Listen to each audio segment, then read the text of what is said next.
Saudaraku, Timnas Indonesia akan bertanding melawan Bahrain pada lanjutan putaran ketiga kualifikasi Piala Dunia 2026 zona Asia. Bahrain National Stadium akan jadi saksi duel tersebut yang akan tersaji pada Kamis. Indonesia dalam momentum tepat setelah dua hasil imbang melawan Arab Saudi dan Australia. Di sisi lain, Bahrain menerima satu kemenangan dari Australia dan kalah dengan skor telak 0-5 dari Jepang. Sebagai tim tuan rumah, Bahrain dipastikan akan turun dengan tim terbaiknya.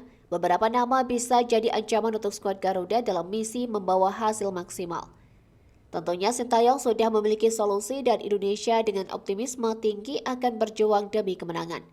Pertama, Ismail Abdul Latif, pemain Al-Qaeda FC, jadi salah satu sosok senior sekaligus top skor timnas Bahrain.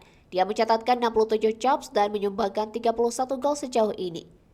Dengan ketenangan dan kemampuannya memimpin sektor penyerang, Ismail harus diwaspadai penuh oleh sektor pertahanan Indonesia.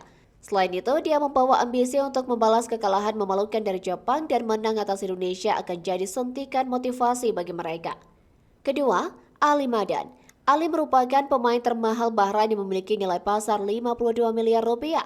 Nilai tersebut sama seperti Tom Haye yang menjadi pemain kedua termahal di skuad Garuda.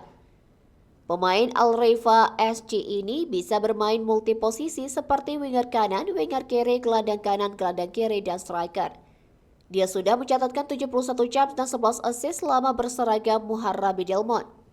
Bersama klubnya, dia bermain dalam 28 pertandingan dan menyumbangkan 6 gol dan 5 assist. Ketiga, Kumail Al-Aswad. Nama terakhir adalah Kumail yang merupakan kapten Bahrain saat ini. Berposisi sebagai gelandang serang, dia memimpin Bahrain saat pertandingan melawan Australia dan Jepang. Pemain Al-Qaeda FC ini sudah bermain dalam 90 chops di timnas dan mengoleksi 12 gol. Ini akan jadi ancaman bagi lini tengah skuad Garuda, terutama bagi Ivar Jenner atau Nathan Joaon saat dipasang sebagai gelandang bertahan. Selain itu, permainan cepat Bahrain secara keseluruhan tentunya akan jadi ancaman dan semua pemain Indonesia harus fokus dan bisa menahan kondisi tersebut.